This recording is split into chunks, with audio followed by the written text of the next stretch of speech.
નમસ્કાર વિદ્યાર્થી મિત્રો, આજે આપણે એક વિસ્થાપિત બેન્ઝીનમાં ક્રિયાશીલ સમૂહની સ્થાન નિર્દેશક અસર વિશે અભ્યાસ કરીશું. તો સૌપ્રથમ આપણે વાત કરીએ કે એક વિસ્થાપિત બેન્ઝીન કેને કહેવાય. તો બેન્ઝીનના 6 કાર્બન છે, એમાં દરેક કાર્બન ઉપર એક એક હાઇડ્રોજન જોડાયેલો હોય. એમાં એક કાર્બન ઉપરનો હાઇડ્રોજન દૂર થઈને એની જગ્યાએ કોઈ ક્રિયાશીલ સમૂહ જોડાઈ જાય તો આપણે એને એક વિસ્થાપિત બેન્ઝીન કહેશું. એટલે ટૂંકમાં બેન્ઝીનના 6 કાર્બનમાંથી કોઈ પણ એક કાર્બન ઉપર કોઈ એક ક્રિયાશીલ સમૂહ જોડાયેલું હોય તો એને આપણે એક વિસ્થાપિત બેન્ઝીન કહેશું. હવે અહીંયા આ એક વિસ્થાપિત બેન્ઝીન છે એની આપણે આગળ ઉપર પ્રક્રિયા કરીએ તો આપણને 3 પ્રકારની નિપજ છે મળી શકે. આપણે આગળ ઉપર ઓર્થો, પેરા અને મેટા, એટલે આ સ્થાન છે ને આપણે ઓર્થો સ્થાન કહેશું, આને મેટા સ્થાન અને આને પેરા સ્થાન કહેશું. અહીંયા હું લખી નાખું છું, દર્શાવું છું. અહીંયા ઓર્થો, આ મેટા અને આ પેરા સ્થાન છે. તો 3 નિપજ આપણને મળી શકે, પરંતુ 3 નિપજ છે સરખા પ્રમાણમાં મળતી નથી. માનો કે આપણે કોઈ પણ બીજી એક પ્રક્રિયા લઈ નાઇટ્રેશન કરીએ છીએ, NO2 આપણે દાખલ કરવો છે, NO2+, તો NO2+ કઈ જગ્યાએ આમાંથી જોડાશે એનો આધાર આ NO2+ ઉપર, એટલે કે આવનારો સમૂહ છે, દાખલ થતો સમૂહ આ છે, એના ઉપર આધાર નથી રાખતો. આને મજા આવે એ જગ્યાએ જોડાતો નથી. તો આ NO2+ છે એ આમાંથી કઈ જગ્યાએ જોડાશે. જો આને ઓર્થો, મેટા, પેરા કહે છે, જે રીતે આ બાજુનું સ્થાન છે એને ઓર્થો પણ કહી શકાય. આ 2 ઓર્થો સ્થાન હોય, 2 મેટા સ્થાન હોય ને 1 પેરા સ્થાન હોય. તો NO2 3માંથી કઈ જગ્યાએ જોડાશે એ કોણ નક્કી કરશે? તો પહેલેથી અહીંયા જે જોડાયેલો સમૂહ છે એક વિસ્થાપિત બેન્ઝીનમાં, એ સમૂહ એ નક્કી કરશે કે આ આવનારા સમૂહને ઓર્થોમાં સ્થાન આપવું, મેટામાં સ્થાન આપવું કે પેરામાં સ્થાન આપવું. તો એના આધારે અહીંયા જે સમૂહ જોડાયેલો હશે એ સમૂહ છે એ 2 પ્રકારના સમૂહ હોય છે. એક પ્રકારનો સમૂહ છે ઓર્થો અને પેરા સ્થાન ઉપર આ જે આવનારા પ્રક્રિયક છે એને સ્થાન આપશે. તો આપણે કહેશું એને ઓર્થો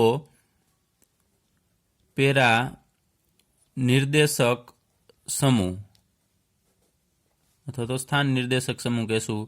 અને બીજું છે એને આપણે કહેશું મેટા સ્થાન નિર્દેશક સમૂહ. એટલે 2 પ્રકારના, અહીંયા અત્યારે હું એમ નથી કહેતો કે આ કયા પ્રકારનો છે, માત્ર અહીંયા જે સમૂહ હશે એ 2 પ્રકારના હોઈ શકે, ઓર્થો પેરા સ્થાન નિર્દેશક સમૂહ અથવા તો મેટા સ્થાન નિર્દેશક સમૂહ. તો એના વિશે આપણે અભ્યાસ કરવાનો છે. અહીંયા કાં આ નિપજ છે વધુ મળશે ઓર્થો પેરાવાળી, અને કાં આ નિપજ વધુ મળશે, પરંતુ 3 સ્થાન ઉપર NO2 મળે ને એ નિપજ સરખે સરખી હોય એવું બનતું નથી. તો પ્રથમ પ્રકાર લઈએ ઓર્થો અને પેરા સ્થાન નિર્દેશક સમૂહ. તો કેને આપણે ઓર્થો અને પેરા સ્થાન નિર્દેશક સમૂહ કહેશું? કે જે સમૂહ, તો અહીંયા આપણે બેન્ઝીન ઉપર જોડાયેલો અહીંયા કોઈ પણ સમૂહ હશે, એ સમૂહ નવા દાખલ થનાર સમૂહને, અહીંયા આપણે લઈએ છીએ NO2+ અથવા Cl+, કે જે સમૂહ દાખલ થતો હશે એ સમૂહને ઓર્થો અને પેરા સ્થાનનો નિર્દેશ કરે, એટલે ત્યાં સૂચવે કે આ જગ્યાએ તમે જોડાવો. તો એવા સમૂહને આપણે ઓર્થો અને પેરા સ્થાન નિર્દેશક સમૂહ કહેશું. તો OH, અહીંયા એના ઉદાહરણ લઈએ. કોણ ઓર્થો અને પેરા સ્થાનનો નિર્દેશ કરશે? તો જો બેન્ઝીન ઉપર કે કોઈ એરોમેટિક સંયોજનની અંદર જો OH હોય અથવા NH2 હોય, અહીંયા ઓક્સિજન ઉપર 2 અબંધકારક, નાઇટ્રોજન ઉપર 1 અબંધકારક હશે ઇલેક્ટ્રોન યુગ્મ, પછી NHR હશે, અહીંયા R તરીકે મિથાઇલ ઇથાઇલ હોઈ શકે. ત્યારબાદ અહીંયા NHCOR એટલે અહીંયા CH3 હોઈ શકે, ઇથાઇલ પણ હોઈ શકે, અને અહીંયા OCH3 એટલે કે આ મિથોક્સી સમૂહ છે, અને આ C2H5 એટલે કે આ ઇથાઇલ સમૂહ છે. આ બધા સમૂહો છે એ ઓર્થો અને પેરા સ્થાન નિર્દેશક સમૂહો છે. તો અહીંયા આ જગ્યાએ આપણે માનો કે આ NO2 સમૂહ છે દાખલ કરાવીએ તો એ કાં આ જગ્યાએ જોડાશે, અહીંયા પણ જોડાશે, અને પેરા સ્થાન ઉપર જોડાય છે. મેટા સ્થાન ઉપર NO2+ જોડાતો નથી, તો આપણને 2 નિપજ આપશે. માનો કે આપણે કામ લખીએ NO2 સમૂહ છે દાખલ થશે તો આ જગ્યાએ NO2 જોડાશે. તો હવે આ જે નિપજ મળી ને એને આપણે દ્વિવિસ્થાપિત સંયોજન કહેશું.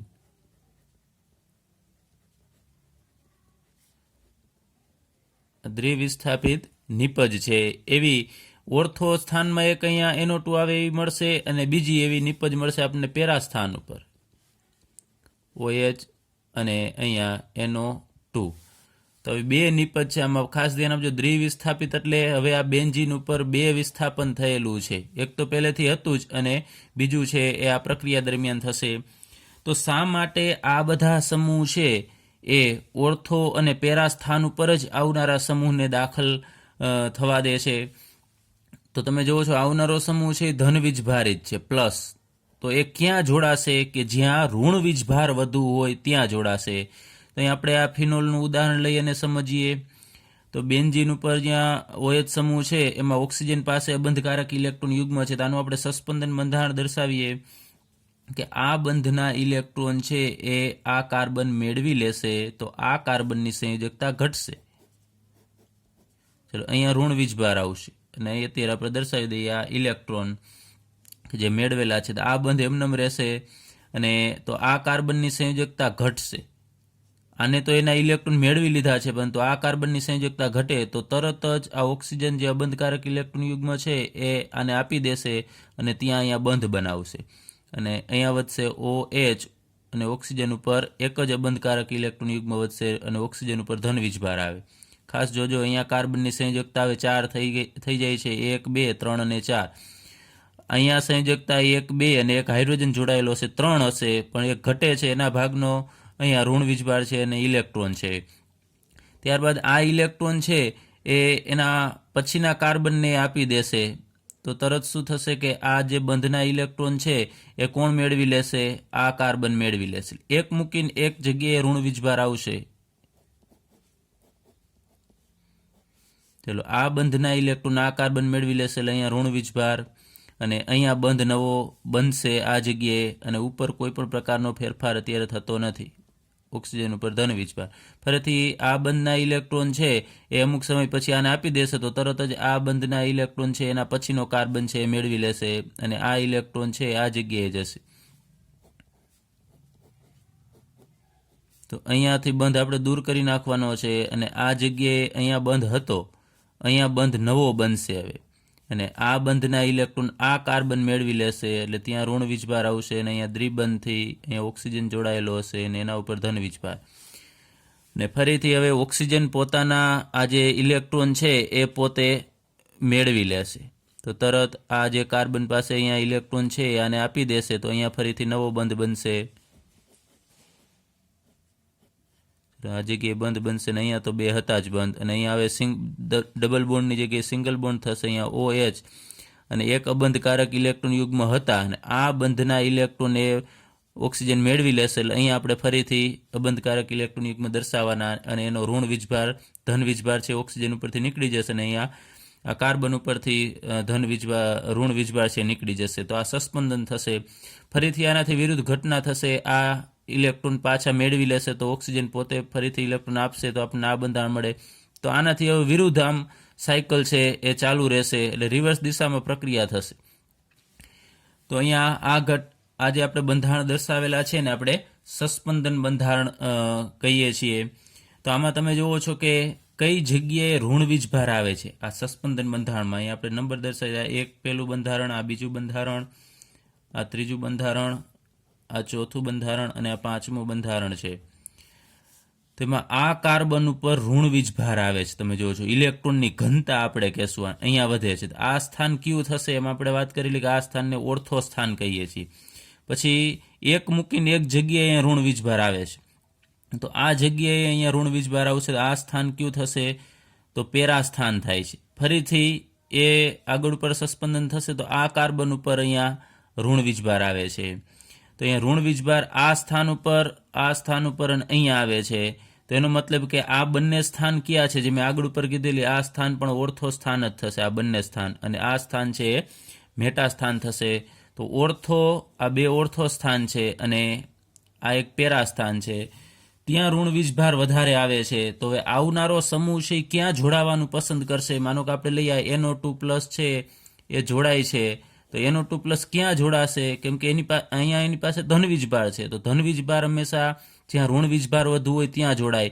તો આ કાર્બન ઉપર જોડાશે. આ ઓર્થો કા બંનેમાંથી કોઈ પણ એક કાર્બન ઉપર જોડાશે અને આ પેરા સ્થાન ઉપર રહેલા કાર્બન સાથે જોડાશે NO2. એટલા માટે અહીંયા OH સમૂહ છે એ ઓર્થો પેરા નિર્દેશક સમૂહ છે. આવનારા સમૂહને ઓર્થો ને પેરામાં સ્થાન આપશે. એનું રીઝન તમે આ સસ્પંદન બંધારણની મદદથી જોઈ શકો છો કે ઓર્થો અને પેરા ઉપર ઋણ વીજભારની ઘનતા, ઇલેક્ટ્રોનની ઘનતા છે વધારે છે. હવે આ દરેક સમૂહ આ પ્રકારના સસ્પંદન બંધારણ છે આપશે. તો આ બધા સમૂહ છે શું કરે છે કે આ જે આવનારો સમૂહ છે એને ઓર્થોને પેરા ઉપર સ્થાન આપવા માટે સક્રિય કરશે આ બેન્ઝીનને. કારણ કે બેન્ઝીનને એ આ સમૂહ છે ઇલેક્ટ્રોન આપે છે, તમે જુઓ છો. એના કારણે બેન્ઝીન કેન્દ્ર ઉપર ઇલેક્ટ્રોન ઘનતા વધે છે અને સક્રિય કરે છે. આવનારો જે ઇલેક્ટ્રોન અનુરાગી આ પ્રક્રિયક છે એને સરળતાથી સ્થાન આપશે. તો આ બધા સમૂહ છે એને આપણે સક્રિયકારક સમૂહ પણ કહેશું. એટલે એ બેન્ઝીન કેન્દ્રને સક્રિય કરતા હોવાથી એ સમૂહનું નામ આપવામાં આવે છે સક્રિયકારક સમૂહ. ચાલો એક બીજી વસ્તુ કંઈ આપણે લઈએ, બેન્ઝીન ઉપર OH હોય એટલે આપણે જે ફિનોલ કહીએ છીએ એને, તેમાં સસ્પંદન બંધારણ ઉપરાંત આ ઓક્સિજન છે એટલે કે OH સમૂહ આ બેન્ઝીન કેન્દ્રના ઇલેક્ટ્રોન પોતે ખેંચતો પણ હોય છે. કારણ કે ઓક્સિજનની વિદ્યુતઋણતા વધારે છે. તો આ ઓક્સિજન ઇલેક્ટ્રોન ખેંચે તો એ અસરને આપણે -I અસર કહીએ છીએ. એટલે કે ઋણ પ્રેરક અસર. જે ઇલેક્ટ્રોન ખેંચશે એ અસરને ઋણ પ્રેરક અસરને આ સમૂહને ઋણ પ્રેરક સમૂહ પણ કહી શકાય. તો અહીંયા એ ઇલેક્ટ્રોન ખેંચશે તો તમે જુઓ છો બેન્ઝીનના ઇલેક્ટ્રોન છે કેના તરફ જશે? OH સમૂહ ઉપર જશે. તો બેન્ઝીન પાસે ઇલેક્ટ્રોન ઘટશે એટલે ઋણ વીજભાર ઘટે. તો આવનારો સમૂહ જે જોડાવાનો છે અહીંયા ઇલેક્ટ્રોન ઓછા હશે. પરંતુ અહીંયા બે પ્રકારની અસર છે જોવા મળે છે, -I અસર અને બીજું આ સસ્પંદન અસર છે. આ બંધારણને સસ્પંદન બંધારણ કહેશું ને અસર છે ને સસ્પંદન અસર. તો આ અસર છે -I અસર એ ઓછી છે. ખાસ ધ્યાન આપજો, -I અસર છે એના કારણે આ બેન્ઝીન કેન્દ્ર છે એ નિષ્ક્રિય થવાનો પ્રયત્ન કરે. કારણ કે એના ઇલેક્ટ્રોન આ તરફ જશે. બેન્ઝીન કેન્દ્ર સક્રિય ક્યારે થશે કે આવો ઇલેક્ટ્રોન અનુરાગી પ્રક્રિયક એની સાથે જોડાય. તો ઇલેક્ટ્રોન અનુરાગી પ્રક્રિયક ક્યારે જોડાશે કે આ બેન્ઝીન કેન્દ્ર પાસે ઇલેક્ટ્રોન હોય, એટલે કે ઋણ વીજભાર આવતું હોય તો. પરંતુ અહીંયા OH સમૂહ છે ઇલેક્ટ્રોન ખેંચે પણ છે, તો એને આપણે -I અસર કહીએ છીએ. એના કારણે આ બેન્ઝીન કેન્દ્ર છે એ નિષ્ક્રિય થવાનો થોડો પ્રયત્ન કરશે. પરંતુ આ અસર કરતાં સસ્પંદન અસર છે એ વધુ જોવા મળે છે, વધુ ઇફેક્ટિવ છે. તો એના કારણે ઓર્થો અને પેરા સ્થાનમાં ઇલેક્ટ્રોનની ઘનતા વધારે છે. એટલે આ સમૂહ છે એ નવા દાખલ થનાર સમૂહને ઓર્થો અને પેરા સ્થાનનો નિર્દેશ કરે છે. એટલે આપણે એરાઇલ હેલાઇડનું ઉદાહરણ લઈએ કે બેન્ઝીન ઉપર અહીંયા જો કોઈ પણ હેલોજન જોડાયેલો હોય, આ હેલોજન છે તો હેલોજનની વિદ્યુતઋણતા તો વધારે છે, તમને ખ્યાલ છે. તો હેલોજન શું કરશે? આ બેન્ઝીન કેન્દ્રના ઇલેક્ટ્રોન પોતે ખેંચશે. એટલે આ હેલોજન છે એ ઇલેક્ટ્રોન ખેંચતો હોવાથી આપણે કઈ અસર કહેશું? તો અહીંયા આગળ ઉપર આપણે વાત કરીએ -I અસર. જે ઇલેક્ટ્રોન ખેંચતા હોય એને આપણે ઋણ પ્રેરક અસર દર્શાવનાર સમૂહ કહેશું. તો આ પ્રબળ -I અસર દર્શાવે છે. એટલે વધુ પ્રમાણમાં ઇલેક્ટ્રોન બેન્ઝીનના ખેંચશે. તો બેન્ઝીન છે એના ઇલેક્ટ્રોન હેલોજન તરફ જવાથી અહીંયા ધન વીજભાર ઉત્પન્ન થશે એમ કહી શકાય, અથવા તો ઇલેક્ટ્રોનની ઘનતા અહીંયા ઘટશે. તો આવનારો જે પ્રક્રિયક હશે ઇલેક્ટ્રોન અનુરાગી પ્રક્રિયક એ સરળતાથી અહીંયા જોડાશે નહીં, કારણ કે ઋણ વીજભાર અહીંયા ઓછા હશે. તો આના ઇલેક્ટ્રોન હેલોજન ખેંચી જાય છે એટલા માટે. પરંતુ આની જેમ જ અહીંયા હેલોજન ઉપર પણ અબંધકારક ઇલેક્ટ્રોન યુગ્મ હોય છે. તો એમાં પણ સસ્પંદન જોવા મળશે. એટલે બે અસર, એક સસ્પંદન અસર અને બીજું આ પ્રબળ -I અસર, બંને અસર જોવા મળે છે. પરંતુ વધુ ઇફેક્ટિવ કઈ રહેશે? સસ્પંદન અસર. તો આની અંદર પણ આ રીતે હેલોજન છે ઇલેક્ટ્રોન આપતા હોય છે અને એના કારણે અહીંયા ઓર્થો સ્થાન ઉપર ઋણ વીજભાર આવશે અને પેરા સ્થાન ઉપર ઋણ વીજભાર આવશે. તો ઓલ ઓવર આ -I અસર કરતાં આ અસર છે વધી જશે. તો આ જે બેન્ઝીન ઉપર હેલોજન હોય તો આવનારો સમૂહ છે એ ઇલેક્ટ્રોન અનુરાગી પ્રક્રિયક એ ઓર્થો સ્થાન ઉપર અને પેરા સ્થાન ઉપર છે એ દાખલ થશે. ચલો હવે આપણે આનું એક ઉદાહરણ લઈએ. ફિનોલ છે એનું આપણે નાઇટ્રેશન કરવું છે. બેન્ઝીન ઉપર OH સમૂહ છે અને ખાસ અહીંયા ધ્યાન આપજો કે OH સમૂહ છે એ કયા નિર્દેશક સમૂહ છે? ઓર્થો પેરા નિર્દેશક સમૂહ. તો આવનારા પ્રક્રિયકને કાં ઓર્થો સ્થાન અને પેરા સ્થાનમાં જ સ્થાન આપશે, મેટા સ્થાન ઉપર દાખલ નહીં થાય, કારણ કે મેટા સ્થાન ઉપર અહીંયા ઋણ વીજભાર આવતો નથી. તો એની પ્રક્રિયા નાઇટ્રેશન કરવા માટે આપણે લેવું પડશે સાંદ્ર નાઇટ્રિક એસિડ HNO3 અને સાંદ્ર સલ્ફ્યુરિક એસિડ H2SO4. આની આપણે ક્રિયાવિધિ નથી જોતા, આમાંથી NO2+ ઉત્પન્ન થશે. એ NO2+ છે એક ઓર્થો ઉપર જોડાશે ને એક પેરા સ્થાન ઉપર જોડાશે, તો આપણને 2 નિપજ મળશે. એક OH નું ઓર્થો સ્થાન આ થશે, ત્યાં NO2 જોડાશે, અને એક OH ના પેરા સ્થાન ઉપર OH જે કાર્બન ઉપર જોડાયેલો છે એનું પેરા સ્થાન આ થશે, તો આપણને 2 નિપજ મળશે. તો ખાસ યાદ રાખજો, અહીંયા આપણે NO2 છે જોડવાનો નથી, ક્યારે OH કે આ બધા સમૂહ આવેલા હોય ત્યારે. તો આ 2 નિપજ છે આપણને મુખ્ય નિપજ મળશે. આનું નામ થશે, અહીંયા ઓર્થો ઉપર NO2 જોડાયેલો છે એટલે ઓર્થો નાઇટ્રોફિનોલ, અને અહીંયા આ OH નું આ પેરા સ્થાન થશે, તો પેરા ઉપર NO2 છે એટલે પેરા નાઇટ્રોફિનોલ.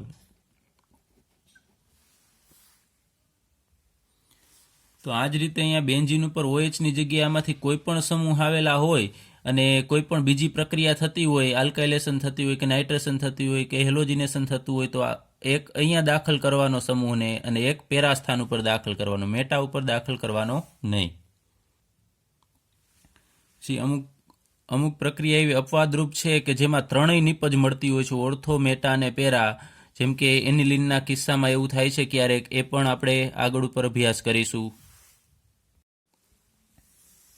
ત્યારબાદ મેટા સ્થાન નિર્દેશક સમૂહ વિશે અભ્યાસ કરીએ. તો કેને મેટા સ્થાન નિર્દેશક સમૂહ કહેશું?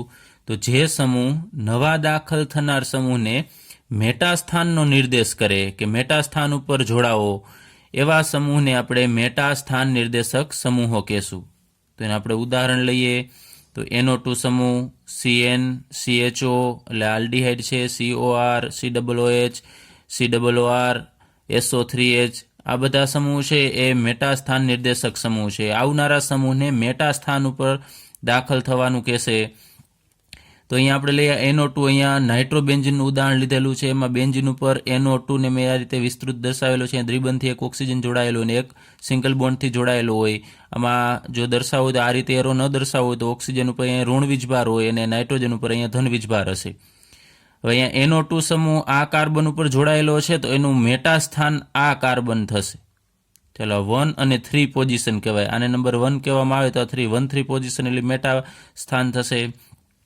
તો આમાં NO2 સમૂહ છે એ પ્રબળ ઋણ પ્રેરક અસર દર્શાવે છે, એટલે ઇલેક્ટ્રોન ખેંચે છે. તો આપણે એનું સસ્પેન્શન બંધારણ છે એ સમજીએ તો અહીંયાથી આ બંધના ઇલેક્ટ્રોન છે એ આ ઓક્સિજન મેળવી લેશે, તો આ નાઇટ્રોજનના ઇલેક્ટ્રોન છે એ ઘટશે. એક તો પહેલેથી ઇલેક્ટ્રોન ઓક્સિજન પાસે છે જ, અહીંયા 4 બંધ એને બનાવેલા છે, એમાં આ ઇલેક્ટ્રોન ઓક્સિજન મેળવી લેશે તો આને ઇલેક્ટ્રોન ઘટશે, એની સંયોજકતા ઘટે, તો તરત જ બેન્ઝીન છે એની અંદર રહેલા પાઈ બંધના ઇલેક્ટ્રોન છે, આ ઇલેક્ટ્રોન એ આ જગ્યાએ આવશે, એટલે કે નાઇટ્રોજનને આપશે અને ત્યાં દ્વિબંધ બનાવશે. અહીંયા નાઇટ્રોજન, અહીંયા આપણે એમને રાખીએ, અહીંયા દ્વિબંધની જગ્યાએ હવે સિંગલ બોન્ડ અને ઓક્સિજન. અહીંયા 2 બંધકારક ઇલેક્ટ્રોન યુગ્મ હતા અને આ બંધના પોતે મેળવે છે, એટલે અહીંયા 3 ઇલેક્ટ્રોન યુગ્મ થશે અને એના ઉપર ઋણ વીજભાર આવશે. અને અહીંયા આપણે આ બંધ દર્શાવી દઈએ. આ બંધ હવે દર્શાવવાનો નથી કારણ કે એના ઇલેક્ટ્રોન છે એ આ કાર્બન અને નાઇટ્રોજનની વચ્ચે આવે છે. તો હવે આ કાર્બન છે એની સંયોજકતા ઘટશે. જુઓ છો, આ કાર્બન છે એની સંયોજકતા ઘટતી નથી, તો 1 2 3 ને 4 છે, પરંતુ આ કાર્બન છે એની સંયોજકતા ઘટે છે, તો એના ઉપર ધન વીજભાર આવશે કારણ કે એને ઇલેક્ટ્રોન ગુમાવ્યા છે. આ બંધમાં 2 ઇલેક્ટ્રોન હોય, એમાંનો 1 ઇલેક્ટ્રોન આ કાર્બનનો હોય અને 1 ઇલેક્ટ્રોન આ કાર્બનનો. તો અહીંયા બંધ બને છે તો આ કાર્બનનો ઇલેક્ટ્રોન એની પાસે જ છે, પરંતુ આ કાર્બનનો ઇલેક્ટ્રોન હતો એ હવે નાઇટ્રોજન પાસે જતો રહેશે, આ બંધમાં વપરાય છે, એટલે આને ઇલેક્ટ્રોન ઘટે છે, ત્યાં ધન વીજભાર આવશે.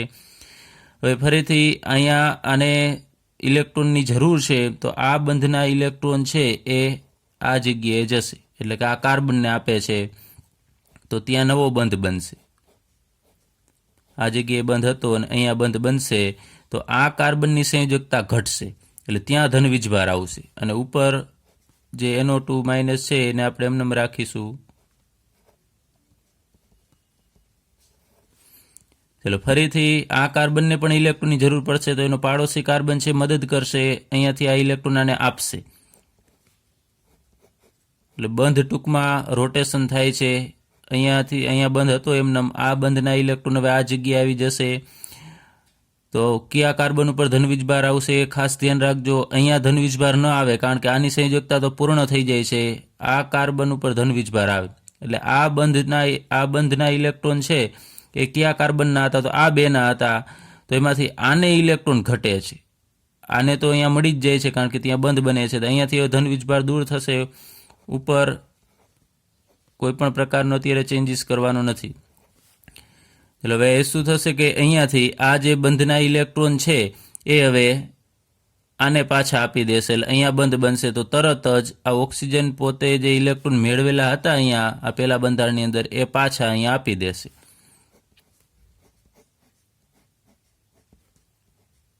ચલો અહીંયા આ બંધના ઇલેક્ટ્રોન આ જગ્યાએ આવી જશે, એટલે આ કાર્બનનો ધન વીજભાર નીકળી જશે, એટલે અહીંયા સિંગલ બોન્ડ થશે. અને અહીંયા એકલ બંધ હતો, પરંતુ આ હવે બંધના જે લીધેલા હતા ઇલેક્ટ્રોન અહીંયા આપી દેશે, એટલે અહીંયા દ્વિબંધ થશે, અને ઓક્સિજન ઉપર 3માંથી અહીંયા 2 જ અબંધકારક ઇલેક્ટ્રોન યુગ્મ બાકી રહેશે. તો તમે જુઓ છો આ રીતે જે ઓક્સિજનથી શરૂઆત થાય છે કે આ ઇલેક્ટ્રોન મેળવે છે, એટલે બેન્ઝીન પોતે ઇલેક્ટ્રોન ગુમાવે છે. તમે જુઓ છો કે આમાં બેન્ઝીનમાં ધન વીજભાર ઉત્પન્ન થાય છે. તો અહીંયા આપણે આ બંધારણને એના સસ્પેન્શન બંધારણ કહેશું. તો અહીંયા આપણે આ પહેલું, આ બીજું બંધારણ, આ ત્રીજું બંધારણ છે, આ ચોથું બંધારણ અને આ પાંચમું બંધારણ. તેમાં બીજું, ત્રીજું અને ચોથું બંધારણ છે એમાં તમે જોશો કે કયા કાર્બન ઉપર ધન વીજભાર આવે છે? તો અહીંયા આ ઓર્થો સ્થાન ઉપર આવે છે, અહીંયા આ પેરા સ્થાન છે અને આ ઓર્થો સ્થાન, એટલે ઓર્થો અને પેરા ઉપર ધન વીજભાર આવે છે. હવે આવનારો કોઈ પણ પ્રક્રિયક છે, માનો કે આપણે લઈએ E+ ઇલેક્ટ્રોન અનુરાગી પ્રક્રિયક તરીકે NO2+ હોય કે બીજો કોઈ પણ પ્રક્રિયક હશે, એ ક્યાં જોડાશે? હવે તો ઓર્થો ઉપર તો નહીં જોડાય, કારણ કે ઓર્થો ઉપર ધન વીજભાર છે, ત્યાં ઇલેક્ટ્રોન નથી. ખાસ યાદ રાખજો, ધન વીજભારિત પ્રક્રિયક જે આવતો હશે એ ક્યાં જોડાશે? કે જ્યાં ઋણ વીજભાર હોય અથવા તો ઇલેક્ટ્રોનની ઘનતા વધારે હોય ત્યાં જોડાશે. તો અહીંયા ઓર્થો ઉપર તો જોડાશે જ નહીં, કારણ કે ત્યાં ધન વીજભાર આવે છે. સેમ એ જ રીતે પેરા સ્થાન ઉપર પણ જોડાશે નહીં, કારણ કે ત્યાં પણ ધન વીજભાર છે, અહીંયા ઇલેક્ટ્રોન નથી. તો હવે કયો કાર્બન બાકી રહેશે? તો મેટા સ્થાન બાકી રહેશે આ જગ્યાએ. હવે ખાસ ધ્યાન રાખજો, મેટા સ્થાન છે, અત્યારે હું દર્શાવું છું આ મેટા સ્થાન. આ મેટા સ્થાન ઉપર ઋણ વીજભાર નથી, પરંતુ આ ઓર્થો અને પેરાની સાપેક્ષે મેટા સ્થાન ઉપર ઇલેક્ટ્રોન વધારે કહેવાય, ધન વીજભાર તો નથી. એટલે આ બંનેની સાપેક્ષે ખાસ ધ્યાન રાખજો. અમુક ઘણા બધા જોવે છે કે અહીંયા ઋણ વીજભાર તો નથી, તો એવું જરૂરી નથી કે ઋણ વીજભાર હોવો જ જોઈએ. અહીંયા સામાન્ય રીતે NO2 જોડાયેલું હોય તો પ્રક્રિયા છે એ આગળ ઉપર આપણે ઓર્થોપેરા નિર્દેશક સમૂહ જોડાયેલા હોય એની સાપેક્ષે અહીંયા એટલી બધી ઝડપથી થતી નથી, કારણ કે ઋણ વીજભાર અહીંયા ઉત્પન્ન થતો નથી. તો આ સ્થાન ઉપર આ ઇલેક્ટ્રોન અનુરાગી પ્રક્રિયક જોડાશે, કારણ કે આ બંનેની સાપેક્ષે અહીંયા ઋણ વીજભાર છે વધારે છે. તો આ સમૂહ NO2 સમૂહના કારણે બેન્ઝીન ઉપર ઓર્થો અને પેરા ઉપર ધન વીજભાર ઉત્પન્ન થાય છે. તો એની સાપેક્ષે અહીંયા ઋણ વીજભાર વધુ હોવાથી આવનારો સમૂહ ત્યાં મેટા સ્થાન ઉપર દાખલ થતો હોવાથી આ બધા સમૂહને આપણે મેટા સ્થાન નિર્દેશક સમૂહ કહેશું. હવે આ બધા સમૂહ છે શું કરે છે? આ બધાની જેમ જ કે બેન્ઝીનમાંથી ઇલેક્ટ્રોન ખેંચે છે, તો બેન્ઝીન ઉપર ધન વીજભાર ઉત્પન્ન કરે છે. તો બેન્ઝીનને સક્રિય નથી બનાવતા, આ બધા બેન્ઝીનને નિષ્ક્રિય બનાવે છે. તો નિષ્ક્રિય બનાવતા હોવાથી આ બધા સમૂહને આપણે અક્રિયકારક સમૂહ પણ કહેશું, કારણ કે એ સક્રિય બનાવતા નથી, બેન્ઝીનને નિષ્ક્રિય બનાવે છે. ચલો આનું આપણે એક ઉદાહરણ લઈએ, બ્રોમિનેશન લઈએ.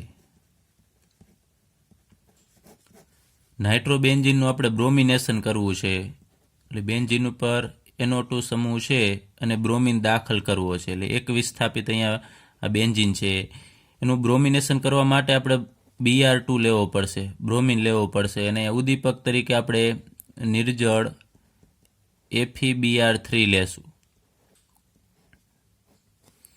તો તો અહીંયાથી આ Br2 છે એનું વિષમ વિભાજન કરશે આ FeBr3 ને એમાંથી Br+ ઉત્પન્ન થશે, જેને આપણે આ ઇલેક્ટ્રોન અનુરાગી પ્રક્રિયા કહીએ છીએ.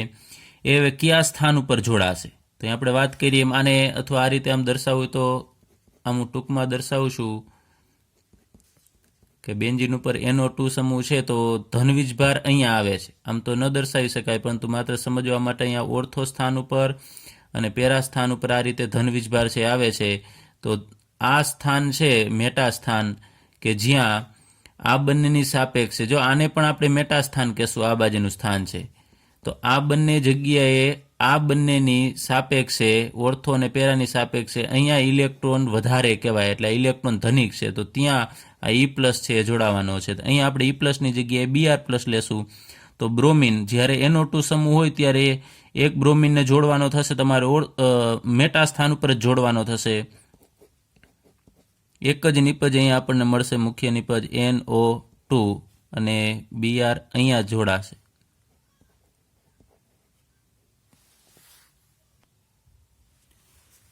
એટલે યાદ રાખજો, જો ઓર્થો પેરા નિર્દેશક સમૂહ હોય તો બે નિપજ મળે છે, એક ઓર્થો સ્થાન ઉપર અને પેરા સ્થાન ઉપર, અને મેટા સ્થાન નિર્દેશક સમૂહ જો હાજર હોય તો આપણને એક જ પ્રકારની નિપજ મળશે, કારણ કે મેટા સ્થાન એક જ છે.